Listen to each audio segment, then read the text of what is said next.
Magandang araw mga kapuso, nandito po ako ngayon sa Barangay Bunuan Gasset dito sa Dagupan City na kung saan nakatayo po ako dito sa Tondaligan Beach Park. Inyo pong makikita sa aking likuran mga kapuso na abala po sa pag-aayos ng mga nasirang cottage, itong mga cottage owners at mga cottage caretakers magmula nga po noong sumalanta itong bagyong Uwan. At kung inyong makikita naman po dito sa bandang ito mga kapuso, sa mga oras na ito ay matataas at malalakas pa rin po yung hampas ng alon dito sa Tondaligan Beach. Kaya naman, pinapayuhan muna yung mga residente, maging yung ilang mga turista na huwag mo nang mamasyal dito sa Dalampasigan.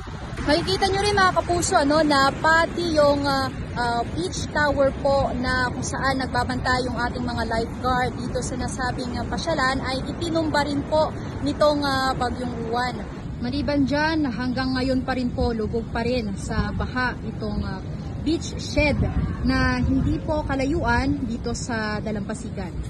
Sa ilang mga beach owners, nabanggit naman nila na talagang malaking pinsala po itong iniwan ng bagyong Uwan. Lalo na at pagkarating po nila sa kanilang mga pwesto ay nakita nila yung mga kalat-kalat na basura, mga sanga ng puno at saka yung buhangin na halos tumabon na sa kanilang mga cottage. Sa ngayon naman mga kapuso, kung inyong mapapansin, nagsagawa na ng clearing operation yung ilang mga kawani ng LGU, barangay council, residente at saka mga negosyante. Tulong-tulong po sila sa pag-aayos nitong Tondaligan Beach Park. Pero kung inyo pong mapapansin dito sa bahaging ito, yung mismong Dalampasigan mga kapuso, ito pa rin po.